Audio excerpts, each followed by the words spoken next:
Today I want to share with you how to make Instant Pot corned beef and cabbage. This is an easy Instant Pot recipe, and you can have this corned beef ready in half the time it would take to cook it on the stovetop. Hi sweet friends, I'm Mary and welcome to Mary's Nest, where I teach traditional cooking skills for making nutrient-dense foods like bone broth, ferments, sourdough, and more. So if you enjoy learning about those things, consider subscribing to my channel. And don't forget to click on the little notification bell below. That'll let you know every time I upload a new video. Now in a previous video, I showed you how to make corned beef and cabbage on the stovetop. And in this video, I thought I'd show you how to do it in the Instant Pot. On the stovetop, it can take 4 hours or more, but in the Instant Pot, in total, it can take about 2 hours. Now, we're just going to cook the corned beef for 90 minutes, but it does take time for the Instant Pot to come up to pressure, and then we're going to cook our vegetables. That takes about another 5 minutes. But literally, in about 2 hours, you can have a wonderful corned beef and cabbage dinner ready to serve. Now, what you're going to want to do is look for something called a corned beef brisket at your grocery store. And what I've got here is a 5-pound corned beef brisket, and it's a flat cut, or sometimes referred to as a classic flat cut. And the reason that I like a flat cut is because it slices up very nicely so that you can get some lovely slices of corned beef to serve with your cabbage and your other vegetables. That makes for a very appetizing meal. Now, in terms of servings, I kind of have to laugh a little at this because on mine it says a serving size is 4 ounces. And this being a 5-pound brisket would mean that there would be a lot of servings in this. But in my personal opinion, I think maybe 4 to 6 people this would feed. This is going to shrink when you cook it. So depending on how hearty your appetites are, this may just serve about 4 people. So that's something to keep in mind when you shop and you look for your brisket and how many pounds it is. Now I want to flip this over while it's raw, and there's something I want to talk to you about in terms of the grain of the meat. And I'm going to overlay a video so you can see and follow along as exactly what I'm talking about. If you look at this while it's raw, and you will be able to see this also when it's cooked, but I want to show you this while it's raw because it's a lot easier to see on camera with the differentiation between the meat and the fat while it's white, with the meat being red. You're going to see the grain of the meat going in a certain direction. Now, when this is cooked, you want to slice it what's called against the grain. And what that means is you want to take your knife and slice your corned beef or your corned beef brisket against the grain. So here are the lines that are going in one direction, the grain, and then you want to take your knife and you want to slice this corned beef in the other direction. And that's what is going to allow you to have these lovely slices. If you don't slice it against the grain, if you slice it with the grain, it's going to fall apart and it's going to be very stringy. Now, some people like to do that. They like to just take a fork and just shred it. The only problem I've found with that is that if you just go with the grain and shred it, it can be a little chewy. And I personally think it looks a little less appetizing when you bring it to the table. So that's something to keep in mind, that just pay attention to the direction in which your grain is going. And then when you go to slice it in the opposite direction of which the grain is going. And you're going to get some lovely, beautiful corned beef slices. Alrighty, well, we'll get ready to take this out of the package. And there's just a little story that I want to share with you. You may be wondering, if you're new to cooking, how corned beef got its name. Why is it called corned beef? It's basically a beef brisket that's been pickled. So where does corned come in? Well, it's pickled with grains of salt that are about the size of maybe your pinky nail or a piece of corn. And so was born the name corned beef.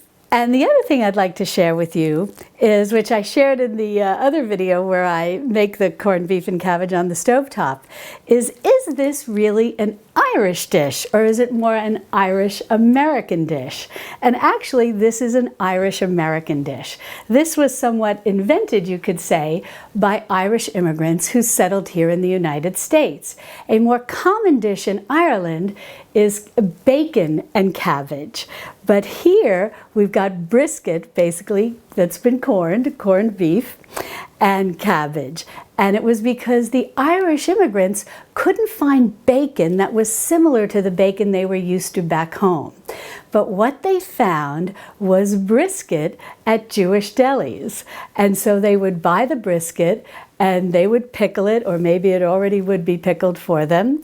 And then they would cook this with cabbage, and so was born corned beef and cabbage, the quintessential Irish-American dish that is commonly served here in the United States on St. Patrick's Day. Now, when you remove your corned beef brisket from its packaging, inside with the meat is also going to be another little package of seasoning. And it's primarily mustard seeds. It's got a little bit of crumbled bay leaves, and in this one there looks like there might be some little red pepper flakes.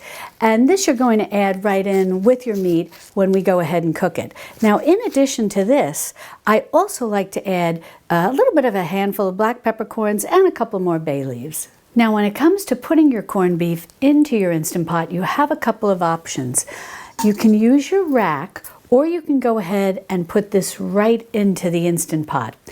I like to use the rack, and the reason is once you cook corned beef, it's very tender and it can easily fall apart. And certainly, you know, with 2 forks or a spatula or whatever, you can get it out. But I find being able to lift it out on the rack makes it a little easier. So I'm going to go ahead and put this on the rack, and then we'll get ready to put it in the Instant Pot. Now, before I put this on the rack, I actually want to show you when I turn the corned beef over, there's a very thick layer of fat here. And you don't want to remove that at this point.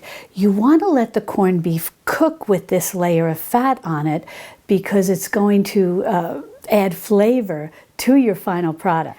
Now, when we remove the corned beef from the Instant Pot, this will be very, very gelatinous in a way, and we can easily pull it off. It'll come off very easily. We'll basically just scrape it off and set it aside, and then we'll get ready to slice our brisket. And also, just flipping it back up on this side, I want to show you, I took a picture and I'll overlay it without the packaging so that you can again see the grain of this meat and the direction that it's going in. And when we get ready to slice it, as I had shared, we're going to slice it against that. That's what that means, against the grain. So the grain is going this way, and we're going to wind up slicing it that way.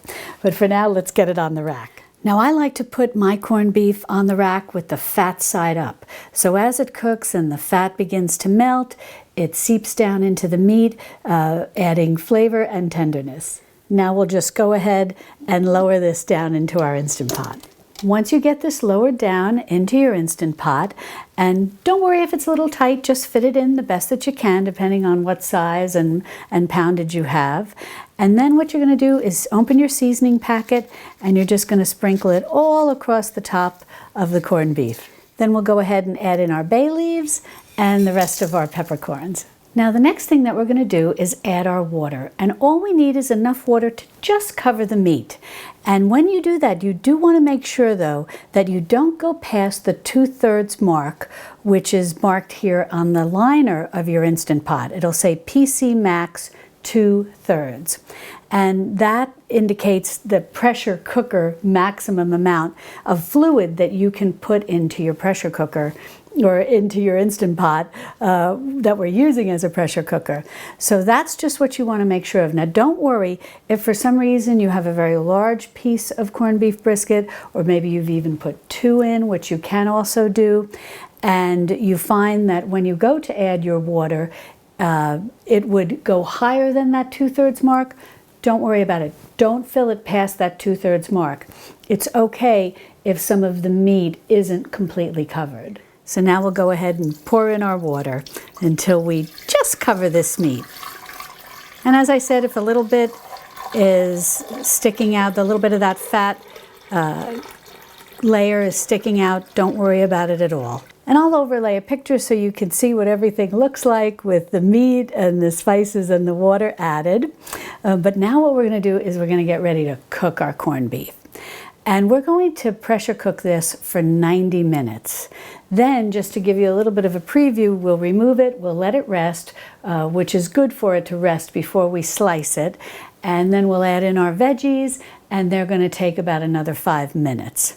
But what we'll do now is we'll go ahead and put our lid on. Now I just want to mention, before I put the lid on, if you're new to working with the Instant Pot, there's a little valve here, and one is in the open position, the venting, and the other is in the sealing position. And if you're new to working with this, there's really no fanfare. I was expecting a big click. I've shared this with you in other Instant Pot videos, but basically it just lowers or raises, and that's it. And for this preparation, as we're using the pressure cooking option, we're going to want to make sure that we have it in the sealed or sealing position. And then you'll also notice you may have a red button or a silver button there. When it comes up to pressure, that button will raise up, and when it comes down from pressure, that little button will go down. But we'll talk about that after we get this all cooked. So right now we're just going to go ahead and put our lid on, and you hear a little song when you put it on, and then when you lock it into position, you'll hear another little song. Then, as I said, you just take, and I'll overlay a picture, a close-up picture of that vent. So you want to, if it's on venting, you just want to lower it and put it to sealing.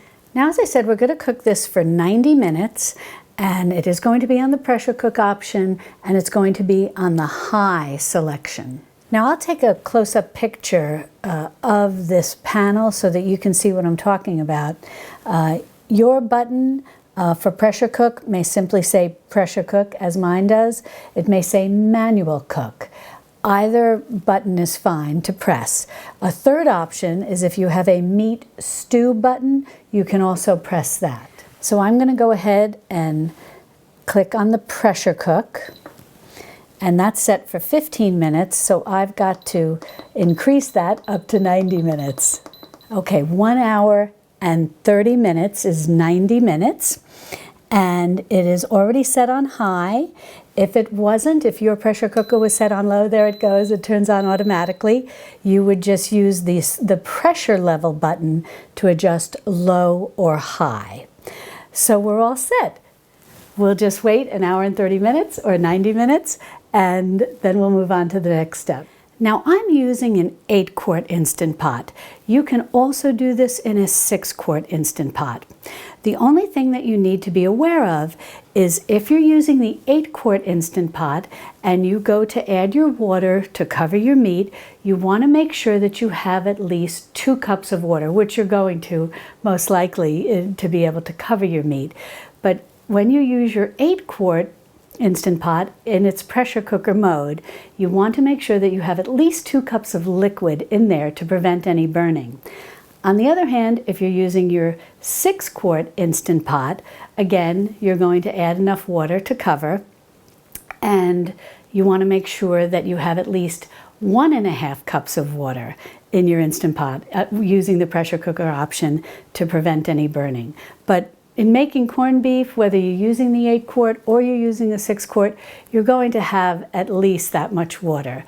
So hopefully it's not a concern. Well, the 90 minutes is up, this is cooked, and now my Instant Pot has just clicked over to stay warm, and we're going to do a quick release on this. And this is one part of working with the Instant Pot that I don't like.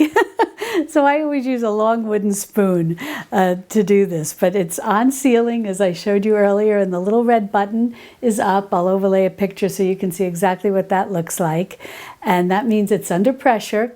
And so what we're going to do is when we push this from sealing to venting, you're going to see the steam come out. Here we go. Well, now using the quick release, all the steam has come out and the little red button has gone down, which means that the Instant Pot is no longer under pressure and it's safe to open. So that's what we'll go ahead and do. You hear a little music.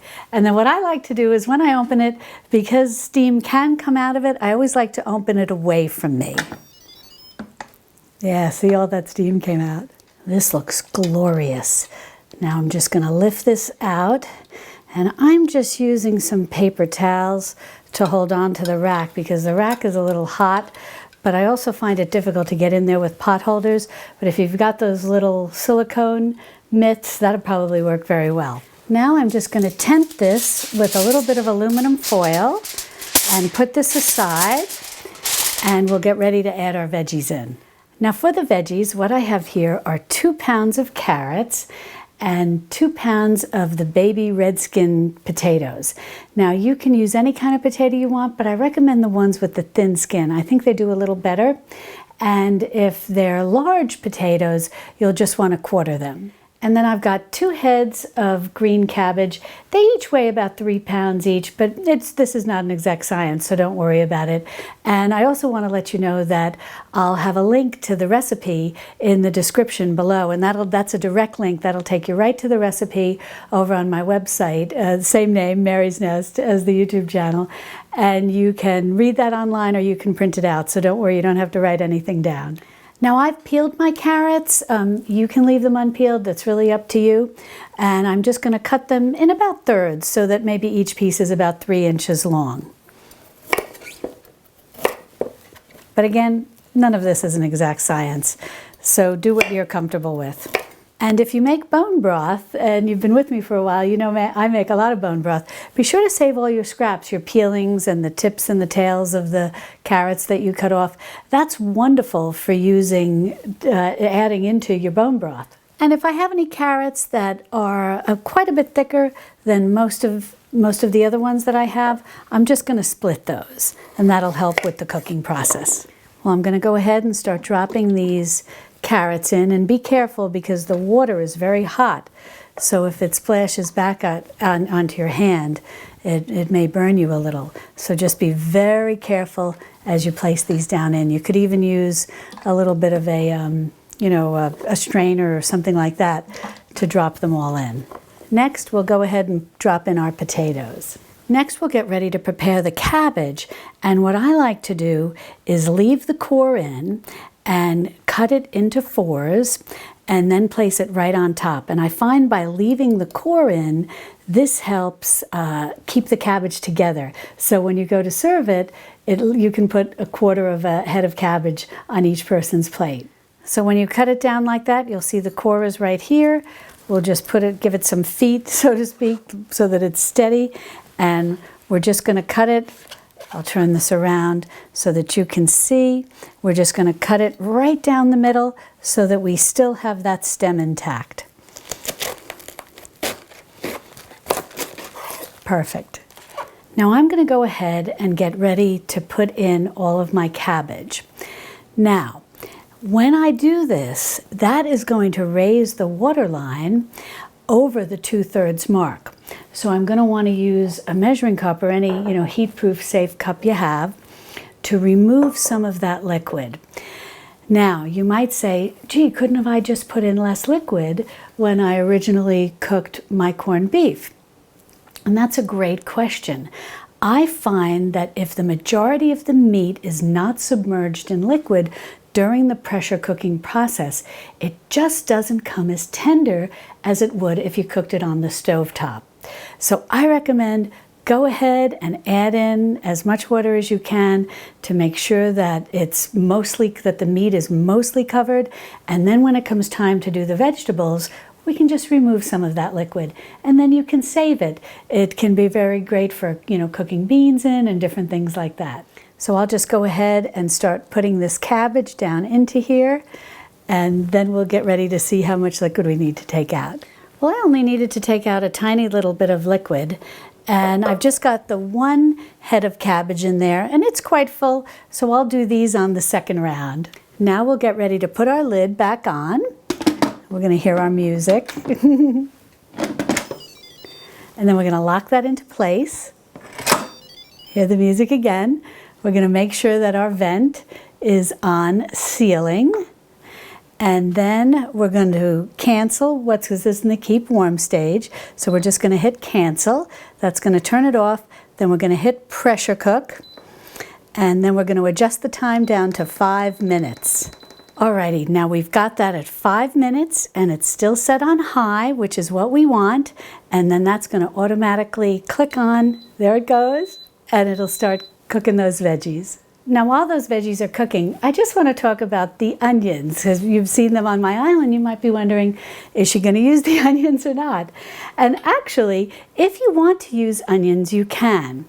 If you put them in with the meat, they can add some flavoring, but I don't find it to be significant because of the pickling process of the corned beef, which has a lot of flavor already. And basically after 90 minutes in the Instant Pot, they're pretty well, almost close to being disintegrated. But today, my Instant Pot was so full with the carrots and the potatoes and the cabbage, I didn't want to go and try to push in some onions as well, because it was quite full with veggies. So what I might do is add some in if I want with my second round when I cook the rest of the cabbage for another 5 minutes. But it's really personal preference, and we have so much cabbage and carrots and potatoes with this. I almost feel it's not really necessary. Now while those veggies are cooking, we'll remove this corned beef off of its rack, and I'll show you how we'll start to skim off this fat on top.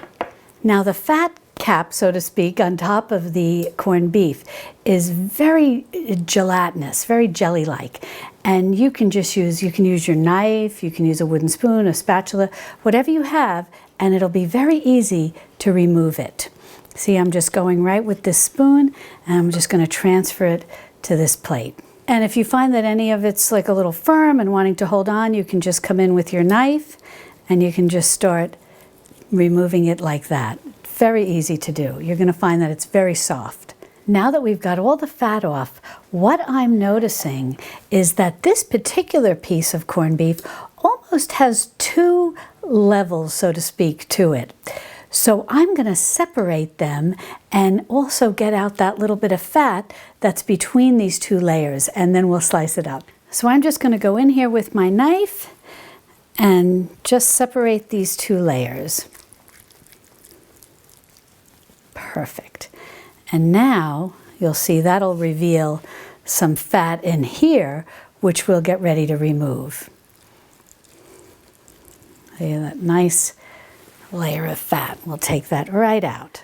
Alrighty, now that we've got them separated, we've got a lot of the fat removed, I've turned them over on the side that's easiest for me to see the grain, and I'll overlay a video so that you can see, but the grain in this piece is going this way.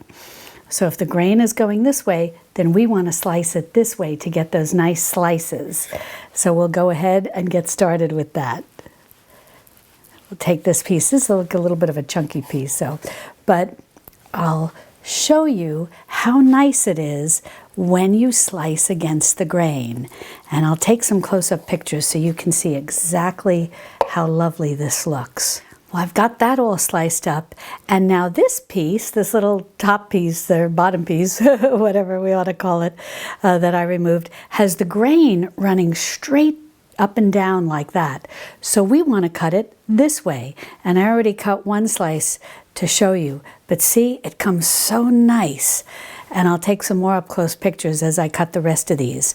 So you just want to look for whatever the grain in the particular piece of corned beef that you has, and then just cut it the opposite way. And it won't be stringy, it won't be tough when you go to eat it, it'll just be lovely and delicious. Now we'll go ahead and just slip this knife under here and do our best to transfer this to the platter. Okay, good job. Well, the veggies finished cooking while I was slicing the meat, and it clicked over to keep warm. So I'm going to hit cancel, which just basically turns off the Instant Pot. And then I'm going to take my trusty spoon and move this from sealing to venting to do a quick release. Whoop. There we go. Well, all the steam came out from the quick release and the little red button is down, which means it's now safe for us to open the Instant Pot. So again, we just turn it, hear the music, and as I said, I always like to open it away from me because steam does tend to come out. And look at all that. Oh, well, everything looks beautifully cooked. And I'm just going to use this little strainer to start scooping things out and putting them onto the serving platter. Well, look at this glorious meal. This is just going to be fantastic to bring to the table. Now, I've put some over here. I got a little cook's treat of the meat and the potato, and I want to show you how beautifully everything is cooked. The cabbage is wonderfully soft, as it should be. You want the cabbage to be nice and soft, and you want your carrots definitely beautifully fork tender. Your potato also wonderfully fork tender. And now let's taste this piece de resistance, the corned beef and cabbage. I mean, the corned beef at least.